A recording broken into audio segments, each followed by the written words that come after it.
പിതാവിനും പുത്രനും പരിശുദ്ധാത്മാവിനും സ്തുതി, ആദിയിലെ പോലെ എപ്പോഴും എന്നേക്കും ആമീൻ. മാറാനത്ത ധ്യാന കേന്ദ്രത്തിൻ്റെ യൂട്യൂബ് ചാനലിലൂടെ ദൈവവചനം കേട്ടുകൊണ്ടിരിക്കുന്ന എല്ലാ പ്രിയപ്പെട്ടവർക്കും ഈ ശുശ്രൂഷ കേന്ദ്രത്തിലെ എല്ലാ പ്രേക്ഷകർക്കും ഇവിടുത്തെ എല്ലാ മക്കൾക്കും ഒത്തിരി സ്നേഹത്തോടെ ഇന്നത്തെ ശുശ്രൂഷയിലേക്ക് ഹാർദവമായി സ്വാഗതം ചെയ്യുന്നു. ദൈവത്തിൻ്റെ അതിപരിശുദ്ധ നാമം മഹത്വപ്പെടട്ടെ. പ്രിയമുള്ളവരെ, നമ്മളെല്ലാ ഞായറാഴ്ചയുടെയും വിശുദ്ധ കുർബാനയ്ക്ക് ഒരുക്കമായിട്ടുള്ള വചന ശുശ്രൂഷകളുടെ ഭാഗമായിട്ട് നമ്മൾ കുറച്ച് ഞായറാഴ്ചകളായി ശുശ്രൂഷിച്ച് വരുന്ന ദൈവവചന ശുശ്രൂഷയാണ് ഇന്ന് നമ്മൾ ചെയ്യാനായിട്ട് ആഗ്രഹിക്കുന്നത്. നാളത്തെ പെന്തക്കോസ്തായുടെ കുർബാനയ്ക്ക് ഒരുങ്ങി എങ്ങനെയാണ് നമ്മൾ ഇരിക്കേണ്ടത്, ദൈവത്തിൻ്റെ ആലയത്തിൽ ദൈവത്തോട് ചേർന്നിരിക്കേണ്ടതെന്നുള്ള ഒരു ചെറിയ ധ്യാനം നമുക്ക് ഇന്ന് വചനത്തിലൂടെ പങ്കുവെക്കാനായിട്ട് ആഗ്രഹിക്കുകയാണ്.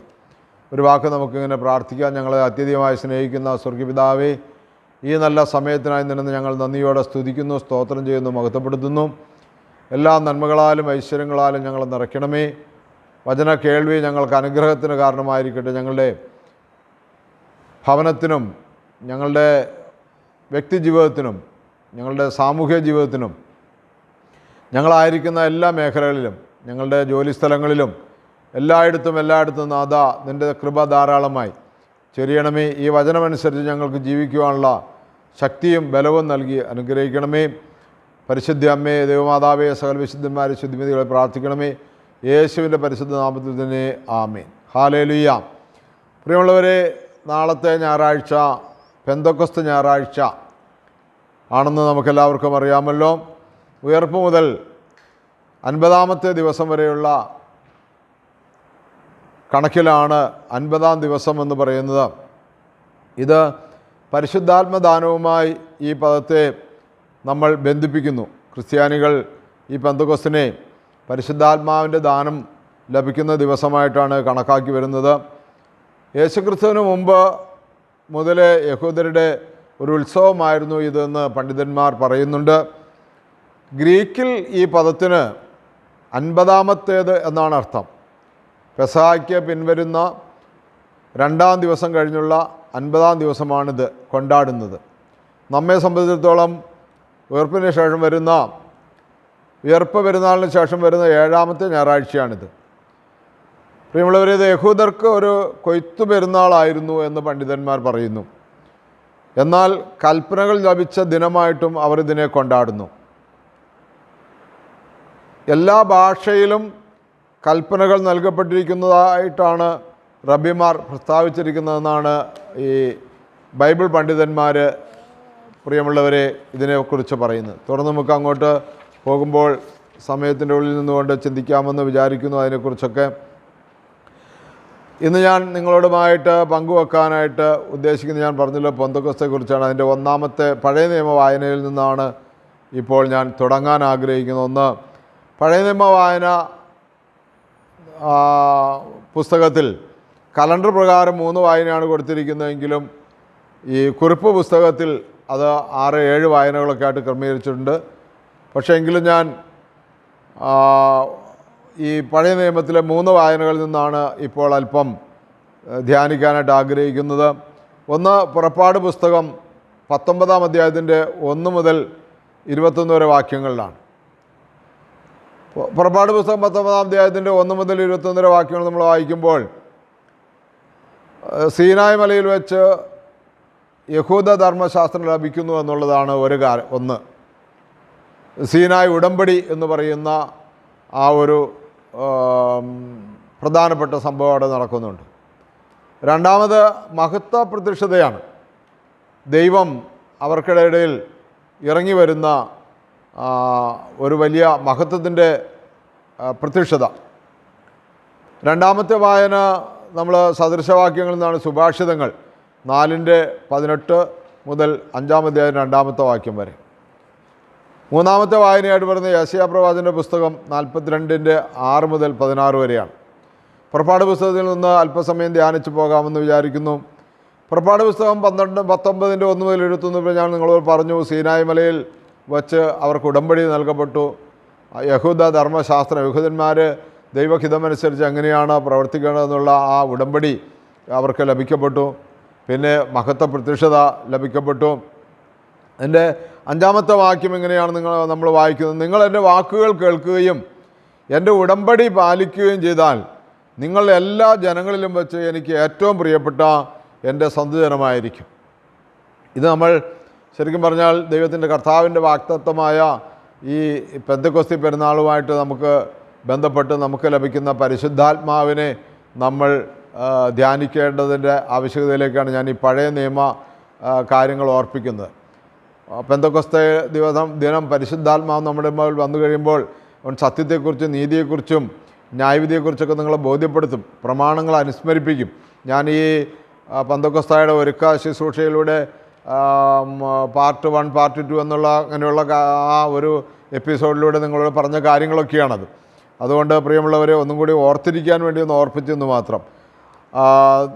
എൻ്റെ വാക്കുകൾ കേൾക്കുകയും എൻ്റെ ഉടമ്പടി പാലിക്കുകയും ചെയ്താൽ നിങ്ങൾ എല്ലാ ജനങ്ങളിലും വെച്ച് എനിക്ക് ഏറ്റവും പ്രിയപ്പെട്ട എൻ്റെ സ്വന്തം ജനമായിരിക്കും. 6-ാമത്തെ വാക്യം പറയുന്നു: നിങ്ങൾ എനിക്ക് പുരോഹിത രാജ്യവും വിശുദ്ധ ജനവുമായിരിക്കും. ഹല്ലേലൂയ.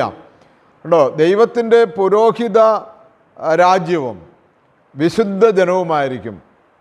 ഇതാണ് ഈ പെന്തക്കോസ്തി ദിവസത്തിൽ പരിശുദ്ധാത്മാവ് നിറയുമ്പോൾ നമുക്ക് ലഭിക്കപ്പെടുന്നത്. പ്രിയമുള്ളവരെ, 2-ാമത് നിയമാവർത്തന പുസ്തകം 14-ാം അധ്യായം 2-ാമത്തെ വാക്യത്തിൽ ഇങ്ങനെ നമ്മൾ അതിനോട് ചേർന്ന് പറയുന്നു: നിങ്ങളുടെ കർത്താവിന് പരിശുദ്ധമായൊരു ജനമാണ് നിങ്ങൾ. പരിശുദ്ധാത്മാവ് നമ്മുടെ മേൽ വന്ന് നിറഞ്ഞു കഴിയുമ്പോൾ നമ്മൾ മാമോദീസായിലൂടെ ലഭിച്ച പരിശുദ്ധാത്മാവിനെ ദൈവത്തിൻ്റെ കൃപാവരം കൊണ്ട് ജ്വലിക്കുമ്പോൾ നമ്മൾ വീണ്ടും കർത്താവിന് പരിശുദ്ധമായൊരു ജനമാണ് എന്ന് പറയുകയാണ്. എങ്ങനെയാണ് കർത്താവിന് പരിശുദ്ധമായ ജനമാകുന്നതെന്ന് ചോദിച്ചാൽ ദൈവം തന്നെ നമ്മുടെ ഉള്ളിലേക്ക് വരികയാണ്. നമ്മൾ വിശുദ്ധ കുർബാനയുടെ ആഘോഷ സമയത്ത് പറയുന്നുണ്ട്, ഈ വിശുദ്ധതകൾ വിശുദ്ധിയുള്ളവർക്കും വെടിപ്പുള്ളവർക്കും മാത്രം നൽകപ്പെടുന്നു എന്ന്. അപ്പോൾ ജനം ഒന്നടങ്കം പറയുന്നു, പരിശുദ്ധനായ പിതാവും പരിശുദ്ധനായ പുത്രനും പരിശുദ്ധനായ റൂഹായും ഇല്ലാതെ ആമേൻ. ഈ 3 പേരല്ലാതെ പരിശുദ്ധനായ പിതാവും പരിശുദ്ധനായ പുത്രനും പരിശുദ്ധനായ റൂഹായും അല്ലാതെ വേറെ ആരും പരിശുദ്ധനില്ല, ആമേൻ, അങ്ങനെ തന്നെ എന്ന് പറഞ്ഞുകൊണ്ട് ജനം ഏറ്റുപറയുമ്പോൾ ദൈവത്തിൻ്റെ പരിശുദ്ധാത്മാവ് പുരോഹിതനിലൂടെ പറയുന്നു: ലോകത്തെ കരുണയോടെ മെനഞ്ഞുണ്ടാക്കിയ പിതാവാം ദൈവം നമ്മോട് കൂടെ, തൻ്റെ തിരുമേനിയുടെ വിലയ രക്തത്താൽ നമ്മെ വീണ്ടെടുത്ത പുത്രൻ തമ്പുരാൻ നമ്മോട് കൂടെ, ജീവനുള്ളതും ജീവിപ്പിക്കുന്നതും സകലത്തെയും പൗത്രീകരിക്കുന്ന വിശുദ്ധീകരിക്കുന്ന പരിശുദ്ധ റൂഹ നമ്മോട് കൂടെ, അമ്മാനും ആമേൻ, അങ്ങനെ തന്നെ എന്ന് നമ്മൾ പറഞ്ഞു. അപ്പോൾ നമ്മൾ പുരോഹിത ജനമാകുന്നതും നമ്മൾ വിശുദ്ധ ജനവുമായിരിക്കുന്നത് നമ്മുടെ കഴിവുകൊണ്ടോ നമ്മുടെ സൽപ്രവൃത്തികൾ കൊണ്ടല്ല, ഈ പരിശുദ്ധനായ പിതാവും പരിശുദ്ധനായ പുത്രനും പരിശുദ്ധ റൂഹായും നമ്മോട് കൂടെ വസിക്കാൻ തയ്യാറാകുന്നു എന്നുള്ളതാണ് കാരണം. അതുകൊണ്ട് പ്രിയമുള്ളവരെ, നമ്മൾ ഈ പരിശുദ്ധാത്മാവിനെ ദൈവത്തിൻ്റെ കൃപാവരം കൊണ്ട് ജ്വലിച്ചു കഴിയുമ്പോൾ, നമ്മളിൽ പരിശുദ്ധാത്മാവ് ജ്വലിച്ചു കഴിയുമ്പോൾ നമുക്ക് വീണ്ടും അഭിവൃദ്ധി വരികയാണ്. നമ്മൾ ദൈവത്തിൻ്റെ മകനും മകളുമായി തീരുകയാണ്. ആ ദൈവത്തിൻ്റെ പരിശുദ്ധിയിലേക്ക് നമ്മൾ ചേരുകയാണ്. സങ്കീർത്തനം 33:12 ഇപ്രകാരം പറയുന്നു: കർത്താവ് ദൈവമായുള്ള ജനവും അവിടുന്ന് തനിക്ക് വേണ്ടി തിരഞ്ഞെടുത്ത ജനതയും ഭാഗ്യമുള്ളവരാണ്. ഹല്ലേലൂയ. കർത്താവ് ദൈവവുമായുള്ള ജനം, കർത്താവ് രക്ഷകനും നാഥനുമാണെന്ന് മനസ്സിൽ വിശ്വസിച്ച്, ഹൃദയത്തിൽ വിശ്വസിച്ച് അധരം കൊണ്ട് ഏറ്റുപറയുന്ന ജനം, അവിടുന്ന് തനിക്ക് വേണ്ടി തിരഞ്ഞെടുത്ത ജനതയും ഭാഗ്യമുള്ളവരാണ്. ദൈവത്തിനു വേണ്ടി, യേശുക്രിസ്തുവിനു വേണ്ടി പ്രത്യേകം മാറ്റി നിർത്തിയ തിരഞ്ഞെടുത്ത ജനവും ഭാഗ്യമുള്ളതാണ്. തീത്തോസ് 2:14 പറയുന്നു: യേശുക്രിസ്തു എല്ലാ തിന്മകളിൽ നിന്ന് നമ്മെ മോചിപ്പിക്കുന്നതിനും സൽപ്രവർത്തികൾ ചെയ്യുന്നതിൽ തീക്ഷ്ണതയുള്ള ഒരു ജനതയെ തനിക്ക് വേണ്ടി ശുദ്ധീകരിക്കുന്നതിനുമായി നമ്മെ പ്രതി തന്നെ ബലിയർപ്പിച്ചു. പ്രിയമുള്ളവരെ, ഈ വചനങ്ങൾ കൊണ്ടൊക്കെ നമ്മൾ ധ്യാനിച്ച്, ഈ വചനങ്ങളെല്ലാം ഏറ്റുപറഞ്ഞ്, ഈ വചനത്തിൻ്റെ ശക്തിയാൽ നമ്മൾ പ്രാർത്ഥിച്ച്, നമ്മൾ വിശുദ്ധീകരിക്കപ്പെട്ട് ദേവാലയത്തിനകത്തേക്ക് ചെല്ലുമ്പോൾ മാത്രമേ പ്രിയമുള്ളവരെ നമ്മളിൽ പരിശുദ്ധാത്മാവ് ജ്വലിക്കുന്നുള്ളൂ. ഈ പരിശുദ്ധാത്മാവിൻ്റെ കൃപാവരത്താൽ നമ്മൾ നിറയുന്നുള്ളൂ. അതുകൊണ്ട് നമ്മളെക്കുറിച്ചുള്ള ദൈവത്തിൻ്റെ ഉദ്ദേശം, ദൈവത്തിൻ്റെ ലക്ഷ്യം ഈ എന്താ പറയുന്നത്, ഈ 50 ദിവസത്തെ പെന്തക്കോസ്ത പെരുന്നാൾ എന്തിനു വേണ്ടി എന്നുള്ള ചിന്തയിലും ആലോചനയിലും, അത് എൻ്റെ നന്മയ്ക്ക് വേണ്ടിയാണ്, എൻ്റെ നിത്യതയ്ക്ക് വേണ്ടിയാണ്, എൻ്റെ ഭൂമിയിലെ ജീവിതം സമാധാനപരമായി തീർന്നതിന് വേണ്ടിയാണ് എന്ന് ആഗ്രഹിച്ചുകൊണ്ടും വിശ്വസിച്ചുകൊണ്ടും ദൈവത്തെ സമീപിക്കുന്നവർക്കാണ് ഇത് ലഭിക്കുന്നത്. അതുകൊണ്ട് യേശുക്രിസ്തു എല്ലാ തിന്മകളിൽ നിന്നും നമ്മെ മോചിപ്പിക്കുന്നതിനും സൽപ്രവർത്തികൾ ചെയ്യുന്നതിൽ തീക്ഷ്ണതയുള്ള ഒരു ജനതയെ തനിക്ക് വേണ്ടി ശുദ്ധീകരിക്കുന്നതിനുമായി നമ്മെ പ്രതി തന്നെ ബലിയർപ്പിച്ചു. വീണ്ടും 1 പത്രോസ് 2:9 പറയുന്നു, എന്നാൽ നിങ്ങൾ തിരഞ്ഞെടുക്കപ്പെട്ട വംശവും രാജകീയ പുരോഹിത ഗണവും വിശുദ്ധ ജനതയും ദൈവത്തിൻ്റെ സ്വന്തം ജനവുമാണ്. അതിനാൽ അന്ധകാരത്തിൽ നിന്ന് തൻ്റെ അത്ഭുതകരമായ പ്രകാശത്തിലേക്ക് നിങ്ങളെ വിളിച്ചവൻ്റെ നന്മകൾ പ്രകീർത്തിക്കണം. ഹല്ലേലൂയ.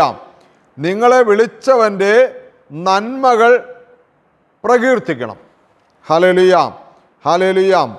വിളിച്ചവൻ്റെ നന്മ. പ്രകാശം എന്ന് എന്ന് പറയുമ്പോൾ അതിൻ്റെ എന്താ പറയുന്നത്, പ്രകാശം എന്നത് വേദപുസ്തകത്തിൽ ജീവൻ്റെയും ആനന്ദത്തിൻ്റെയും സമാധാനപരമായ ഐശ്വര്യത്തിൻ്റെയും പ്രതീകമാകുന്നു. ഒന്നുകൂടി പറയാം, പ്രകാശം എന്നത് വേദപുസ്തകത്തിൽ നമ്മൾ പഠിക്കുമ്പോൾ അത് ജീവൻ്റെയും ആനന്ദത്തിൻ്റെയും സമാധാനപരമായ ഐശ്വര്യത്തിൻ്റെയും പ്രതീകമാകുന്നു. അതുകൊണ്ടാണ് നമ്മളിങ്ങനെ പത്രോസ് ശ്ലീഹ പറയുന്നത്, നിങ്ങൾ ദൈവത്തിൻ്റെ വിശുദ്ധ ജനവും സ്വന്തം ജനവുമാണ്. അതിനാൽ അന്ധകാരത്തിൽ നിന്ന് എൻ്റെ അത്ഭുതകരമായ പ്രകാശത്തിലേക്ക് നിങ്ങളെ വിളിച്ചവൻ്റെ നന്മകൾ. അപ്പോൾ പ്രകാശത്തിലേക്ക് വിളിച്ചു എന്ന് പറഞ്ഞാൽ എങ്ങനെയാണ് നമ്മൾ അതിനർത്ഥമാക്കുന്നത്? ജീവനിലേക്ക് വിളിച്ചു, ആനന്ദത്തിലേക്ക് വിളിച്ചു, സമാധാനപരമായ ഐശ്വര്യത്തിൻ്റെ ജീവിതത്തിലേക്ക് വിളിച്ചു. അതുകൊണ്ട് നമ്മൾ പരിശുദ്ധാത്മാവിനാൽ നിറയുമ്പോൾ വീണ്ടും വീണ്ടും പറയുകയാണ്, നമ്മൾ ഇഹത്തിലും ഈ ലോകത്തിലും നമ്മൾ ഐശ്വര്യമുള്ളവരായിത്തീരും, നിത്യജീവൻ്റെയും അവകാശികളായിത്തീരും. ചത്തചതഞ്ഞതൊന്നും ഇരിക്കില്ല. ജീവൻ്റെ പ്രതീകമാണ്, ജീവൻ്റെ അടയാളമാണ്, ജീവൻ്റെ മുദ്രയാണ് പരിശുദ്ധാത്മാവ്. അതുകൊണ്ട് പ്രിയമുള്ളവരെ ഓർക്കുക, നമ്മൾ വെളിപ്പാട് പുസ്തകം 1:6 നമ്മൾ എങ്ങനെയാണ് വായിക്കുന്നത്? നമ്മെ സ്നേഹിക്കുകയും സ്വന്തം രക്തത്താൽ നമ്മെ പാപത്തിൽ നിന്ന് മോചിപ്പിക്കുകയും സ്വപിതാവായ ദൈവത്തിൻ്റെ രാജ്യവും പുരോഹിതരുമാക്കുകയും ചെയ്തവന് മഹത്വവും പ്രതാപവും എന്നേക്കും ഉണ്ടായിരിക്കട്ടെ. ഒന്നുകൂടി വായിക്കാം. നമ്മെ സ്നേഹിക്കുകയും, വെളിപ്പാട് പുസ്തകം 1:6, നമ്മെ സ്നേഹിക്കുകയും സ്വന്തം രക്തത്താൽ നമ്മെ പാപത്തിൽ നിന്ന് മോചിപ്പിക്കുകയും സ്വപിതാവായ ദൈവത്തിൻ്റെ രാജ്യവും പുരോഹിതരുമാക്കുകയും ചെയ്തവന് മഹത്വവും പ്രതാപവും എന്നേക്കും ഉണ്ടായിരിക്കട്ടെ. ഇങ്ങനെ നമ്മൾ ഒത്തിരി വചനങ്ങളാൽ നമ്മളിങ്ങനെ എന്താ പറയുന്നത്, പരിശുദ്ധാത്മാവ് മുന്നോട്ട് നയിക്കുന്നുണ്ട്. വീണ്ടും പഴയ നിയമത്തിൽ യെശയ്യാ പ്രവാചകന്റെ പുസ്തകം 61:6 ഇങ്ങനെയാണ് വായിക്കുന്നത്, കർത്താവിൻ്റെ പുരോഹിതന്മാരെന്ന് നിങ്ങൾ വിളിക്കപ്പെടും, നമ്മുടെ ദൈവത്തിൻ്റെ ശുശ്രൂഷകരെന്ന് നിങ്ങൾ അറിയപ്പെടും.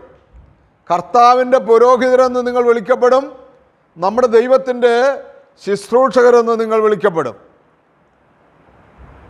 വെളിപ്പാട് പുസ്തകം വീണ്ടും 5:10 പറയുന്നു, നീ അവരെ നമ്മുടെ ദൈവത്തിന് ഒരു രാജ്യവും പുരോഹിതന്മാരുമാക്കി, അവൻ ഭൂമിയുടെ മേൽ ഭരണം നടത്തും. ഹല്ലേലൂയ. കേട്ടോ, എത്ര വചനങ്ങൾ കൊണ്ടാണ് ദൈവം നമുക്ക് നൽകിയിരിക്കുന്ന ആ മഹത്വം പ്രഘോഷിക്കപ്പെട്ടിരിക്കുന്നത്. അതുകൊണ്ട് നമ്മൾ നിസ്സാരമല്ല, നമ്മൾ ഒരു മാനുഷികമായ ചിന്തകൾക്ക് അടിപ്പെടേണ്ടവരല്ല, നമ്മൾ പൈശാചിക ബന്ധനത്തിലകപ്പെടേണ്ടവരല്ല, പിശാചിൻ്റെ അടിമകളല്ല, പുത്രസ്വീകാരത്തിൻ്റെ ആത്മാവിനെ നൽകിക്കൊണ്ട് മക്കളായി സ്വീകരിച്ചിരിക്കുകയാണ്. പുരോഹിതരെന്ന് വിളിക്കപ്പെടും എന്നാണ് പറയുന്നത്. ദൈവത്തിൻ്റെ ശുശ്രൂഷകരെന്ന് വിളിക്കപ്പെടും. ദൈവത്തിനൊരു രാജ്യവും പുരോഹിതന്മാരുമാക്കി അവൻ ഭൂമിയുടെ മേൽ ഭരണം നടത്തും എന്ന് പറഞ്ഞാൽ നമ്മളെ ഔന്നത്യങ്ങളിലാക്കി വെച്ചിട്ട് ദൈവത്തിന് ഈ ഭൂമിയെ ഭരിക്കുവാനായിട്ട് കഴിയും. അതുകൊണ്ടായിരിക്കുമല്ലോ കർത്താവ് നമ്മളോട് പ്രാർത്ഥിക്കാൻ ശിഷ്യന്മാരെ പഠിപ്പിച്ചപ്പോൾ നമുക്കുമായിട്ട് തന്ന കർത്തൃപ്രാർത്ഥന, സ്വർഗസ്നായ ഞങ്ങളുടെ പിതാവേ, നിൻ്റെ രാജ്യം സ്വർഗത്തിലെ പോലെ ഭൂമിയിലുമാകണമേ. അക്കപ്പെടണമേ എന്നാണ് പ്രാർത്ഥിക്കുന്നത്. നിൻ്റെ രാജ്യം വരണമേ, നിൻ്റെ തിരുവിഷ്ടം സ്വർഗത്തിലെ പോലെ ഭൂമിയിലും ആകണം. ഞങ്ങളുടെ പ്രവർത്തനങ്ങൾ വഴി, ഞങ്ങളുടെ ഭക്തി വഴി, ഞങ്ങളുടെ സാമൂഹിക ജീവിതം വഴി, പ്രവർത്തനങ്ങൾ വഴി നിൻ്റെ കൃപയാൽ ദൈവത്തിൻ്റെ നാമം മറ്റുള്ളവരുടെ മേൽ, സത്യേക ദൈവത്തിൻ്റെ നാമം മഹത്വപ്പെടണം. പ്രിയമുള്ളവരെ, രണ്ടാമത്തെ വായനയിലേക്ക് നമുക്ക് പെട്ടെന്ന് കടക്കാം. സദൃശവാക്യങ്ങൾ 4:18 മുതൽ 5:2 വരെയാണത്. അത് ചുരുക്കി പറഞ്ഞാൽ ഇങ്ങനെയാണ് വായിക്കാൻ നിന്നത്: ദുഷ്ടതയുടെ അപ്പം ഭക്ഷിക്കാതെയും അക്രമത്തിൻ്റെ വീഞ്ഞ് കുടിക്കാതെയും വക്രമായ സംസാരം അകറ്റിക്കളയുകയും കുടില ഭാഷണത്തെ ദൂരെ അകറ്റുകയും ചെയ്ത് കർത്താവിൻ്റെ ജ്ഞാനത്തിൽ ശ്രദ്ധ വെക്കുകയും കർത്താവിൻ്റെ വാക്കുകൾക്ക് ചെവി കൊടുക്കുകയും ചെയ്താൽ നീ വിവേചനാശക്തി കാത്തു സൂക്ഷിക്കുകയും നിൻ്റെ അധരം അറിവ് സംസാരിക്കുകയും ചെയ്യും. 18-ാമത്തെ വാക്യം പറയുന്നു: നീതിമാന്മാരുടെ പാത പൂർവാന്നത്തിലെ വെയിൽ പോലെ പ്രകാശം പരത്തുന്നു. എന്തൊക്കെയാണ് ഒഴിവാക്കേണ്ടത്? ദുഷ്ടതയുടെ അപ്പം ഭക്ഷിക്കാതെ. ഇന്നലെ ഞാൻ പ്രസംഗത്തിൽ പറഞ്ഞിട്ടുണ്ട്, ദുഷ്ടൻ്റെ എണ്ണ എൻ്റെ തലയ്ക്ക് കൊഴുപ്പാകാതിരിക്കട്ടെ, ദുഷ്ട മനുഷ്യരോടുകൂടെ ഞാൻ ചേരുമാറാകാതിരിക്കട്ടെ. ദുഷ്ടതയുടെ അപ്പം ഭക്ഷിക്കാതെ, അക്രമത്തിൻ്റെ വീഞ്ഞു കുടിക്കാതെ, എന്ന് പറഞ്ഞാൽ അക്രമത്തിലും ദുഷ്ടതയിലൊക്കെ ജീവിക്കാതെ, വക്രമായ, ആരെയും വളച്ചു ചുറ്റിക്കാവുന്ന, ആരെയും കെണിക്കാവുന്ന, ആരെയും വഞ്ചനയിലും ചതിയിലും പെടുത്താവുന്ന സംസാരങ്ങളൊക്കെ അകറ്റിക്കളയുകയും കുടില ഭാഷണത്തെ, ഇങ്ങനെ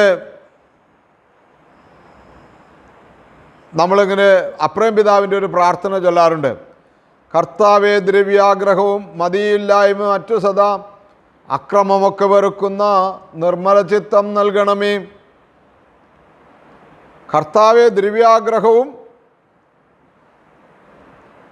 മതിയില്ലായ്മ മറ്റു അക്രമമൊക്കെ വെറുക്കുന്ന നിർമ്മല ചിത്തം. അപ്പോൾ അക്രമത്തിൻ്റെ വീഞ്ഞു കുടിക്കാതെ വക്രമായ സംസാരം അകറ്റി കളയുക,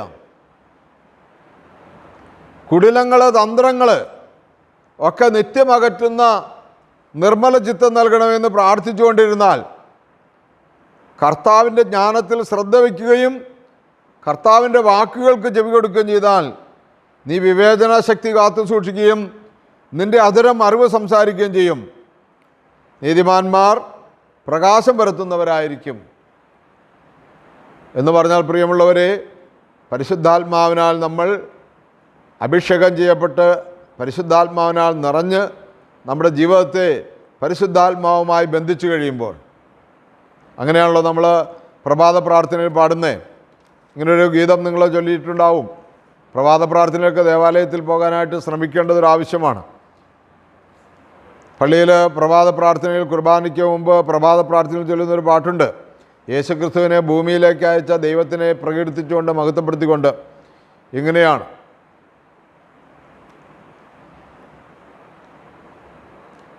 നിർമ്മലസൂനുവിനെ അയച്ചോനാം ആതാതൻ സ്തുത്യൻ ശുദ്ധർ നിർമ്മലമാമുദരത്തിങ്കൽ താൻ ഇറങ്ങി വസിച്ചു വിശുദ്ധമായി.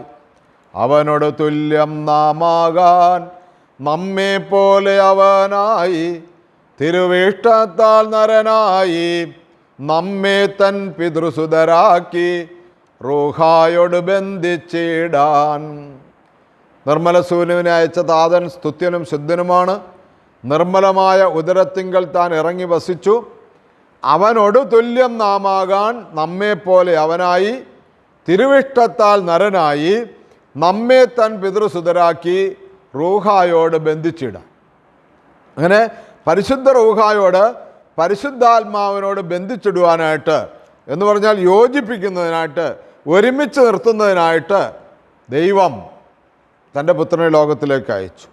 അങ്ങനെ പരിശുദ്ധാത്മാവ് നമ്മളിൽ വസിച്ചുകൊണ്ട് നമ്മൾ പ്രകാശം പരത്തുന്നവരായിരിക്കും. ജീവൻ്റെയും ആനന്ദത്തിൻ്റെയും സമാധാനപരമായ ഐശ്വര്യത്തിൻ്റെയും പ്രതീകങ്ങളായി നമ്മുടെ ജീവിതം മുന്നോട്ട് പോകും. അതുകൊണ്ട് പ്രിയമുള്ളവരെ, നമ്മൾ വളരെ ശ്രദ്ധയോടെ ഈ പെരുന്നാളുകളിലൊക്കെ പങ്കെടുത്ത് ശ്രദ്ധയോടെ ജീവിക്കേണ്ട ഒരു ആവശ്യമല്ല, അത്യാവശ്യമാണ്. കാരണം നമ്മൾ നശിച്ചു പോകാൻ ഇടയാകരുതല്ലോ. മൂന്നാമത്തെ വായന പഴയ നിയമത്തിൽ വായിക്കുന്നത് എങ്ങനെയാണ്? യെശയ്യാപ്രവചനം 42:6 മുതൽ 16 വരെയാണ്. അതെങ്ങനെയാണ് നമ്മൾ വായിക്കുന്നത്? 42:6 മുതൽ 16 വരെ വായിക്കുമ്പോൾ ആറാമത്തെ വാക്യം, എല്ലാം വായിച്ചു പോകാൻ സമയമില്ലാത്തതുകൊണ്ട് ചുരുക്കുകയാണ്. ആറാമത്തെ വാക്യം, ഞാൻ നിന്നെ നീതി സ്ഥാപിക്കാൻ വിളിച്ചു എന്നാണ്. ഹല്ലേലൂയ. എന്നെയും നിങ്ങളെയും ദൈവം ഈ ഭൂമിയിൽ നീതി സ്ഥാപിക്കാൻ, നീതിപരമായി ജീവിക്കാൻ, അത് മലയിലെ പ്രസംഗത്തിൽ യേശു പറയുന്നുണ്ട്, നീതിക്ക് വേണ്ടി വിശക്കുകയും ദാഹിക്കുകയും ചെയ്യുന്നവർ ഭാഗ്യവാന്മാർ, ദൈവരാജ്യം അവരുടേതാണ്. ഞാനാണ് കർത്താവ്. ആറാമത്തെ വാക്യം എങ്ങനെയാണ്? ഞാനാണ് കർത്താവ്, ഞാൻ നിന്നെ നീതി സ്ഥാപിക്കാൻ വിളിച്ചു. Hallelujah, hallelujah. നീതി എന്ന പദം ഉദ്ദേശിക്കുന്നത് രക്ഷ, ജയം, സത്യം, ധർമ്മം ആദിയായ ആശയങ്ങൾ ഉൾക്കൊള്ളുന്നു. നീതി എന്ന പദത്തിൻ്റെ ഉള്ളിൽ നമ്മൾ മത്തായിയുടെ സുവിശേഷം 6-ാം അധ്യായത്തിൻ്റെ 33-ാമത്തെ വാക്യത്തിൽ നമ്മളത് വായിക്കുന്നത്, ആദ്യം നിങ്ങൾ ദൈവത്തിൻ്റെ രാജ്യവും നീതിയും അന്വേഷിക്കുക, ബാക്കിയുള്ളതെല്ലാം കൂട്ടിച്ചേർത്തരും. അപ്പോൾ ദൈവത്തിൻ്റെ രാജ്യം എന്താണ്? ദൈവത്തിൻ്റെ രാജ്യം എന്ന് പറയുന്നത് പുരോഹിത വർഗവും വിശുദ്ധ ജനവുമായ ഒരു കൂട്ടമായി തീരുന്നു. ദൈവത്തിൻ്റെ രാജ്യത്തിൽ പുരോഹിത വർഗവും വിശുദ്ധ ജനവുമായ കൂട്ടമായി തീരുന്നു. ഹല്ലേലൂയ. രണ്ടാമത് യെശയ്യാ പ്രവാചകൻ പറയുന്നത് 42:6 പറയുന്നത് എങ്ങനെയാണ്? ഞാനാണ് കർത്താവ്, ഞാൻ നിന്നെ നീതി സ്ഥാപിക്കാൻ വിളിച്ചു. നീതി എന്ന പദം ഞാൻ വീണ്ടും പറയുകയാണ്, ഏതൊക്കെ ആശയങ്ങൾ ഉൾക്കൊള്ളുന്നു? രക്ഷ, ജയം, സത്യം, ധർമ്മം, ഇതൊക്കെ ഉൾക്കൊള്ളുന്നതാണ്. ഇനി 8-ാമത്തെ വാക്യത്തിൽ ഇങ്ങനെ പറയുകയാണ്, എൻ്റെ നാമം കർത്താവ് എന്നാണ്, അല്ലെങ്കിൽ യഹോവ എന്നാണ്. എൻ്റെ മഹത്വം ഞാൻ മറ്റാർക്കും കൊടുക്കുകയില്ല, എൻ്റെ സ്തുതി കൊത്തുവിഗ്രഹങ്ങൾക്ക് കൊടുക്കുകയില്ല. ശ്രദ്ധിച്ച് കേട്ടോളണം. എൻ്റെ നാമം കർത്താവ് എന്നാണ്, എൻ്റെ മഹത്വം ഞാൻ മറ്റാർക്കും കൊടുക്കുകയില്ല, എൻ്റെ സ്തുതി കൊത്തുവിഗ്രഹങ്ങൾക്ക് കൊടുക്കുകയില്ല. അപ്പോൾ മൂന്നാമത്തെ വായനയിൽ നമ്മൾ മനസ്സിലാക്കേണ്ടത്, സത്യദൈവമായ പിതാവിനെയും അവിടുന്ന് അയച്ച പുത്രനെയും പുത്രനിലൂടെ ദൈവം വാഗ്ദാനം ചെയ്തിരിക്കുന്ന പരിശുദ്ധാത്മാവിനെയും ഹൃദയത്തിൽ വിശ്വസിച്ച് ഏറ്റുപറഞ്ഞ് ആ തൃത്വത്തെ സ്തുതിക്കുന്നതൊഴികെ ആ ദൈവത്തിൻ്റെ മഹത്വത്തെ വേറെ ഒന്നിനും നമ്മൾ കൊടുക്കരുത് എന്നാണ് ഇവിടെ വായിച്ചത്. അത് ദൈവം കൊടുക്കൂല.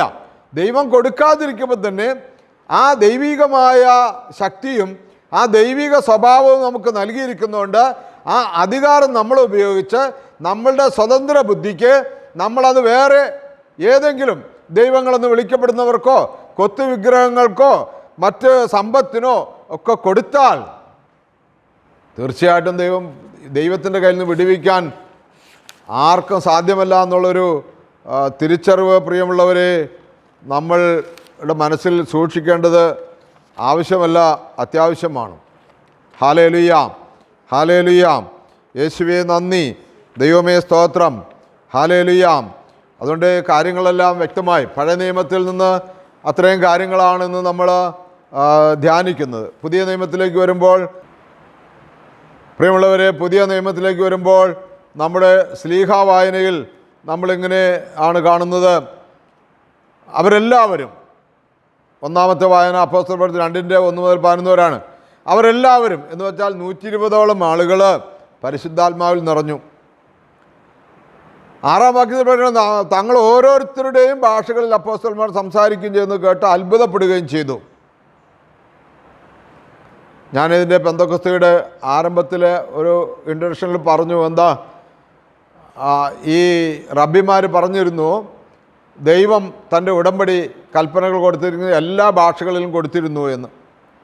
ഇവിടെ പരിശുദ്ധാത്മാവ് നിറഞ്ഞ് അവർ ദൈവത്തെ മഹത്വപ്പെടുത്തുമ്പോൾ ആ അന്ന് അവിടെ ജെറുസലേമിൽ വന്നിരിക്കുന്ന യഹൂദ മതത്തിൽപ്പെട്ട സകല ഭാഷക്കാർ, സകലയിടത്തുമുള്ളവർ, സകല രാജ്യങ്ങളിലും ഗോത്രങ്ങളിലും സകല ഭാഷകളിലുള്ളവർ അവരവരുടെ ഭാഷകളിൽ പുതിയ നിയമം സംസാരിക്കുകയാണ്, പുതിയ ജീവിതം സംസാരിക്കുകയാണ്. ഓർത്തുകൊള്ളണം പ്രിയമുള്ളവരെ, പഴയത് നിഴൽ, പുതിയത് പൂർത്തീകരണം. അവരവരുടെ ഭാഷകളിൽ അവരത് മനസ്സിലാക്കിയെങ്കിൽ ദൈവം അന്ന് അവർക്ക് കൊടുത്ത എല്ലാ ഭാഷകളും കൊടുത്ത കൽപ്പനകൾ അനുസരിക്കാൻ, ആ കൽപ്പനയനുസരിച്ച് ജീവിക്കാൻ പുതിയ നിയമത്തിൽ പാവപ്പെട്ട അപ്പോസ്തലന്മാർ, യാതൊരു അക്ഷര അഭ്യാസവുമില്ലാത്ത ലോകബോധം കുറഞ്ഞ ഇവരെ വിളിച്ച് ദൈവത്തിൻ്റെ പരിശുദ്ധാത്മാവ് നയിക്കുകയാണ്. അത് കേട്ടുകൊണ്ടിരിക്കുന്നവരുടെ ഭാഷയിൽ ദൈവത്തിൻ്റെ ശബ്ദമായി അവർക്ക് മനസ്സിലാകുകയാണ്. ഹല്ലേലൂയ. അതുകൊണ്ട് പ്രിയമുള്ളവരെ, നമ്മൾ ആ ചിന്ത നമ്മുടെ മനസ്സിൽ സൂക്ഷിക്കേണ്ടിയിരിക്കുന്നു. രണ്ടാമത്തെ വായന 1 കൊരിന്ത്യർ 12:1-11, 2 കൊരിന്ത്യർ 13:11-13 വാക്യങ്ങളാണ്. ഇങ്ങനെയാണ് പറയുന്നത്. 1 കൊരിന്ത്യർ 12:1-11 വരെയുള്ളതിൽ പരിശുദ്ധാത്മാവിൻ്റെ ദാനങ്ങളെക്കുറിച്ചാണ് പ്രതിപാദിക്കുന്നത്.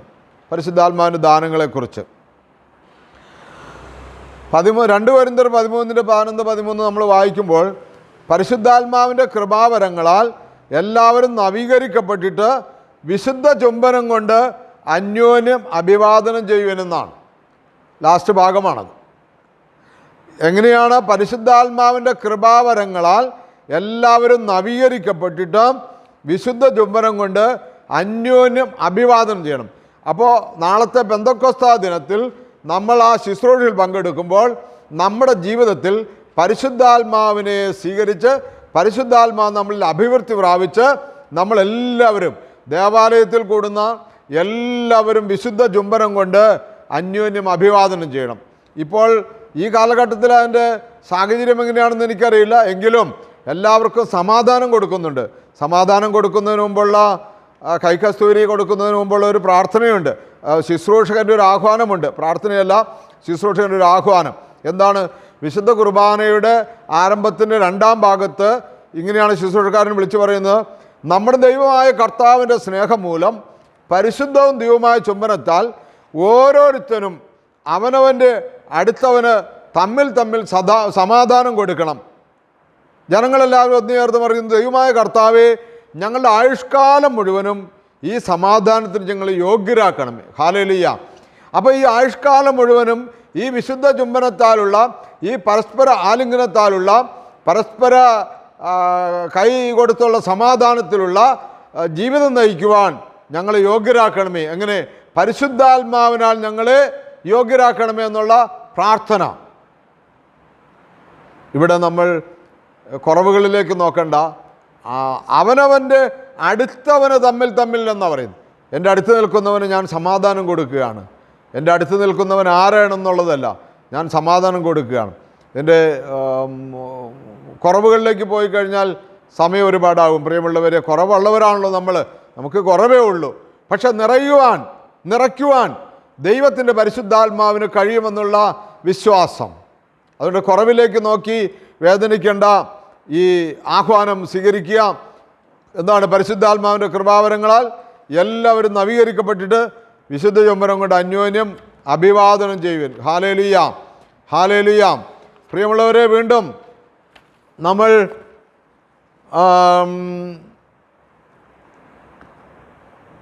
സുവിശേഷത്തിലേക്ക് കടക്കുമ്പോൾ നമുക്ക് ഇതേ കാര്യങ്ങൾ തന്നെ മനസ്സിലാക്കുവാനായിട്ട് കഴിയും നമുക്ക്. അതുകൊണ്ട് സമയത്തിൻ്റെ കുറവ് കൊണ്ട് നിങ്ങൾ പ്രാർത്ഥിക്കുക. സാധിക്കുമെങ്കിൽ നാളത്തെ എപ്പിസോഡിൽ നമുക്ക് ബാക്കി കേൾക്കുവാനായിട്ട് കഴിയും. ഞായറാഴ്ചത്തെ എപ്പിസോഡിൽ കേൾക്കുവാനായിട്ട് കഴിയും. അതുകൊണ്ട് ഇന്ന് പറഞ്ഞു കേട്ട കാര്യങ്ങളൊക്കെ ഓർത്ത് ഒന്നും കൂടി പ്രാർത്ഥിക്കുക. എന്താണ് നിങ്ങൾ ശ്രദ്ധാപൂർവം കേട്ടിട്ടുണ്ടാകുമെന്ന് വിശ്വസിക്കുന്നു. ഒന്ന്, കുറച്ച് വചനങ്ങൾ ഞാൻ പഴയ നിയമത്തിൽ നിന്ന് വായിച്ച് കേൾപ്പിച്ചു. ആ വചനങ്ങൾ പുതിയ നിയമത്തിൽ നിന്നും ലേഖനങ്ങളിൽ നിന്നൊക്കെ വായിച്ച് കേൾപ്പിച്ചു. എന്താണ്? നമ്മൾ രാജകീയ പുരോഹിത വർഗവും കർത്താവിൻ്റെ വിശുദ്ധ ജനവുമാണ്. മറ്റൊന്ന്, പ്രകാശമെന്നത് വേദപുസ്തക പണ്ഡിതന്മാർ വേദപുസ്തകം ഉദ്ദേശിക്കുന്നത് എങ്ങനെയാണെന്ന് പറയുന്നു: ജീവൻ്റെയും ആനന്ദത്തിൻ്റെയും സമാധാനപരമായ ഐശ്വര്യത്തിൻ്റെയും പ്രതീകമാകുന്നു എന്നുള്ളതാണ്. മറ്റൊന്ന് നമ്മൾ വായിച്ചത് നീതി എന്ന പദം കൊണ്ട് രക്ഷ, ജയം, സത്യം, ധർമ്മം ആദ്യ ആശയങ്ങൾ ഉൾക്കൊള്ളുന്നു. അതുകൊണ്ട് പ്രിയമുള്ളവരെ, മൂന്നാമത്തെ നമ്മൾ ചിന്തിച്ചത് കർത്താവിൻ്റെ ഈ മഹത്തരമായ നാമം കൊത്തുവിഗ്രഹങ്ങൾക്ക് സ്തുതിക്കാൻ കൊടുക്കുകയില്ല. പിന്നെ എന്താ, മഹത്വം മറ്റാർക്കും വിട്ടുകൊടുക്കുകയില്ല. അതുകൊണ്ട് ദൈവത്തിന് തന്നെ മഹത്വം കരയേറ്റുക എന്നുള്ളത് പ്രധാനപ്പെട്ട കാര്യമാണ്. ദൈവത്തിന് മഹത്വം കരയേറ്റത് എങ്ങനെയാണ്? പരിശുദ്ധ ചുംബനം കൊണ്ട്, എന്ന് പറഞ്ഞാൽ വിശുദ്ധമായ ജീവിതം കൊണ്ട്, സഹോദരനെ സഹോദരന് തുല്യം ക്രിസ്തുവിൽ സ്നേഹിച്ചുകൊണ്ട് എല്ലാവരോടും ആത്മ നിറവോടുകൂടി ഇടപെട്ട് വിശുദ്ധിയോടുകൂടി ജീവിക്കുവാനായിട്ട് ശ്രമിക്കുക. പ്രാർത്ഥിക്കാം നമുക്ക്. Hallelujah, hallelujah, hallelujah, hallelujah. യേശുവേ നന്ദി, സ്തുതി, സ്തുതി, സ്തുതി, സ്തുതി, സ്തുതി, സ്തുതി. പരിശുദ്ധാത്മാവേ നന്ദി, പരിശുദ്ധാത്മാവേ ആരാധന, പരിശുദ്ധാത്മാവേ മഹത്വം, പരിശുദ്ധാത്മാവേ ആരാധന, ആരാധന, ആരാധന. യേശുവേ നന്ദി, യേശുവേ സ്തുതി, യേശുവേ ആരാധന, യേശുവേ മഹത്വം. കർത്താവായ യേശുവേ, ഞങ്ങൾ കേട്ട വചനങ്ങൾക്കനുസരിച്ച് നാളത്തെ പ്രഭാതത്തിൽ കർത്താവെ ഞങ്ങൾക്ക് ദേവാലയത്തിലെത്തുവാനും മനോഹരമായ മഹത്തരമായ പെന്തക്കോസ്ത പെരുന്നാളിൽ സജീവമായി പങ്കുചേരുവാനും കൃപാവരങ്ങൾ സ്വീകരിച്ച് വിശുദ്ധിയോടുകൂടെ വിശുദ്ധന്മാർക്ക് ഉചിതമായ വണ്ണം ജീവിതത്തെ ക്രമപ്പെടുത്തുവാൻ ഞങ്ങളെ അനുഗ്രഹിക്കണമേ, നയിക്കണമേ. ഞങ്ങളുടെ എല്ലാ സങ്കടങ്ങളും എല്ലാ വേദനകളും എല്ലാ പ്രയാസങ്ങളും തിരുസന്നിധിയിൽ വെക്കുന്നു. കൃപയോടെ കേട്ടുത്തരം തരുമാറാകണമേ. ആമീൻ.